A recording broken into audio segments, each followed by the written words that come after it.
In an article from January of 2010, the Associated Press writes, Supreme Court ends limits on corporate campaign spending. The Supreme Court ruled today that corporations may spend as freely as they like to support or oppose candidates for president and Congress, easing decades-old limits on business efforts to influence federal campaigns. The justices also struck down part of the landmark McCain-Feingold campaign finance bill that barred union and corporate paid issue ads in the closing days of election campaigns. Washington.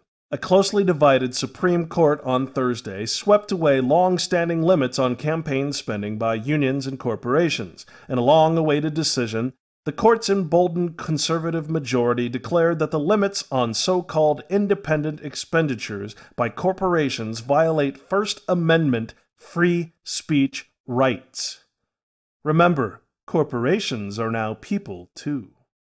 The much-anticipated decision means that more money can be spent on federal elections, including this year's congressional elections. This means that corporations now have the same rights as you or me. So what does this precedent, set by the Supreme Court, have to do with taxpayer money?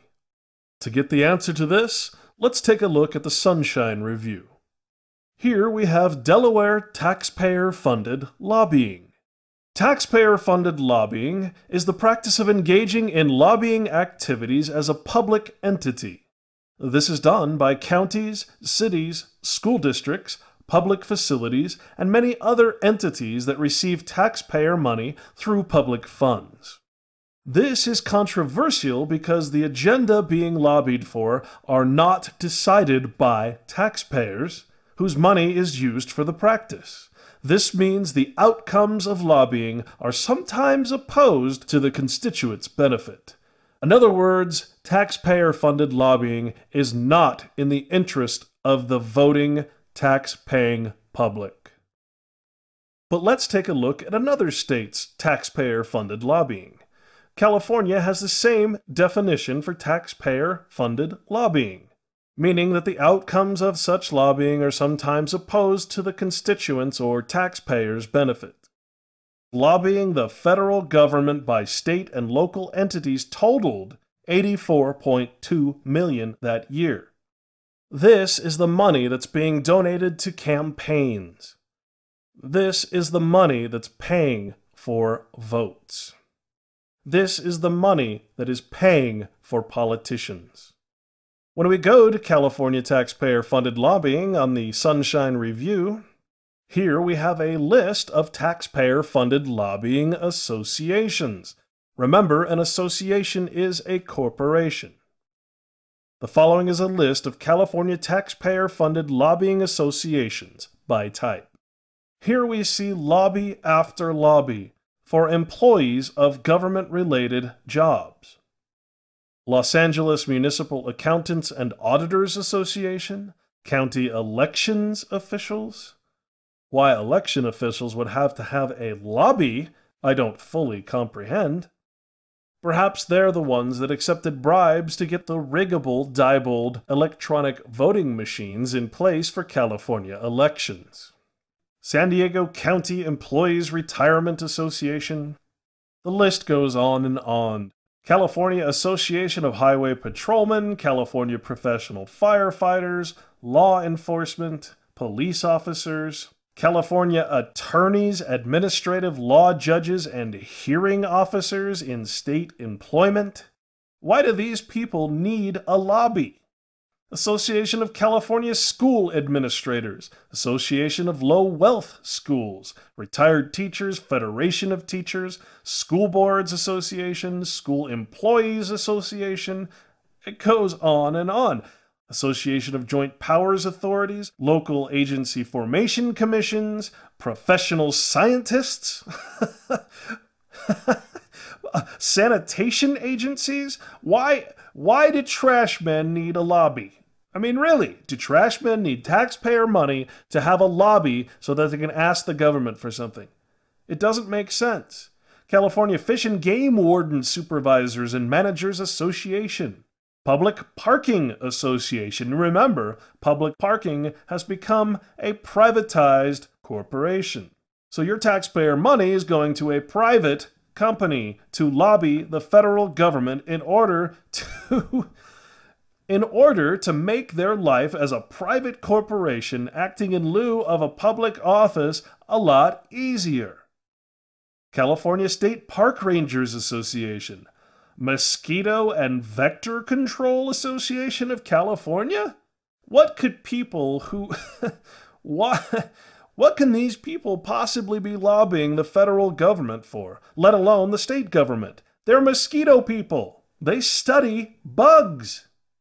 Peace Officers Research Association of California. All of this receiving taxpayer money. Air Pollution Control Officers, Association for Alcohol Drug Educators. Here's one, Association for the Gifted. Association of Area Agencies on Aging. Private special education schools, private post-secondary schools, school business officials, school counselors, school psychologists, school transportation officials, suburban school districts, teachers of English to speakers of other languages. We have a lobby for people who speak English to people who can't speak English. Taxpayer money, folks. Taxpayer money going to these. National Emergency Number Association? It just goes on and on. Then we get into the red. We get into Mental Health Directors Association, Narcotic Officers, Peace Officers, Police Chiefs, Probation, Parole, and Correctional Association, Sexual Assault Investigators Association. What are these things? Sheriff's Association, Coroners Association, Los Angeles County Police Chiefs, United Teachers of Los Angeles, and the Western Association of Schools and Colleges. These are the taxpayer-funded lobbies that are donating to political campaigns. And now, because of the previous article we just read, the previous Supreme Court case, they have very few restrictions because you know what? These associations as corporations are people too. Just like you and me. So let's go back to Delaware for a moment. This is the page for Delaware General Corporation Law. The Delaware General Corporation Law, Title 8, Chapter 1 of the Delaware Code, is the statute governing corporate law in the state of Delaware. Delaware is well known as a corporate haven.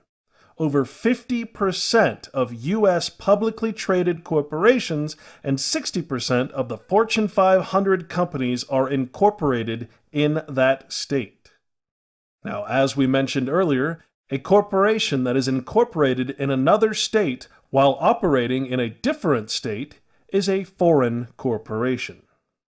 Delaware has also attracted some major credit card banks because of its relaxed rules regarding interest. Many U.S. states have usury laws limiting the amount of interest a lender can charge. Federal law allows a national bank to import these laws from the state in which its principal office is located. Delaware, amongst others, has relatively relaxed interest laws, so several national banks have decided to locate their principal office in Delaware. National banks are, however, corporations formed under federal law, not Delaware law. But Delaware's lax corporate laws are important because the United States has an important corporate law doctrine called the Internal Affairs Doctrine. Pursuant to this rule, corporations which act in more than one state are subject only to the laws of their state of incorporation with regard to the regulation of the internal affairs of the corporation. As a result, Delaware corporations are subject almost exclusively to Delaware law, even when they do business in many or even all 50 states. While most states require a for-profit corporation to have at least one director and 2 officers, Delaware laws do not have this restriction. All offices may be held by a single person who also can be the sole shareholder. The person who does not need to be a U.S. citizen or resident may also operate anonymously. Now you know why most corporations incorporate within the state of Delaware, and then are not held accountable for operating outside of another state's laws. It is also very appealing that these corporations do not have to pay income tax while operating within the state of Delaware. And now we come to the most important part of the puzzle. From this point forward, we'll examine in great detail the shell game that is played with taxpayer money, and we'll look at the difference between the taxpayer budget and the Comprehensive Annual Financial Report. The Comprehensive Annual Financial Report, or CAFR, is the general accounting structure for government, a full disclosure of all assets and liabilities. As for the taxpayer budget, which is in the red almost every year, as our politicians promise that they've spent more than they've collected, our collective taxes as citizens of the city, county, state, and country of the United States are raised indiscriminately without regard to the financial hardships it causes.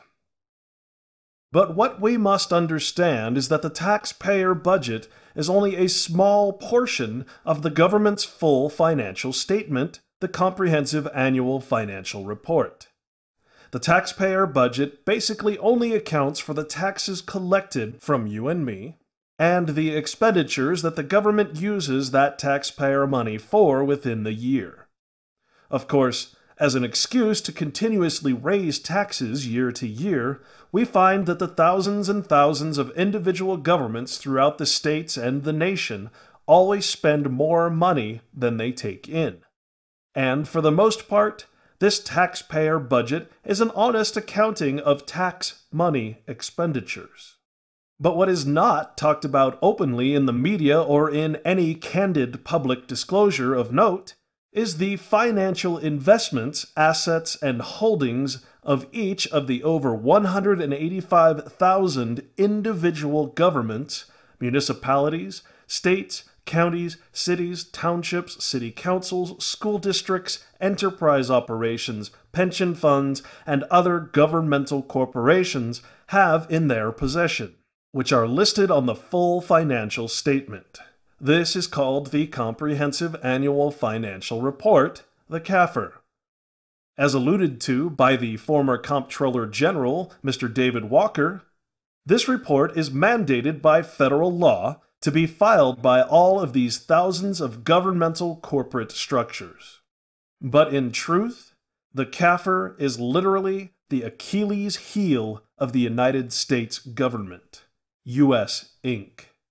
For if the general public were to ever comprehend what is written within these comprehensive financial reports, there would be a revolution by next week. The Comprehensive Annual Financial Report is the true accounting of government investment and wealth, and it is hiding in plain sight. So let's take a look at some of these financial statements from around the country. They are not hard to find. Simply typing the name of your your city, county, or state government into a search engine, followed by the words Comprehensive Annual Financial Report, or CAFR, will bring up several different years of these financial statements.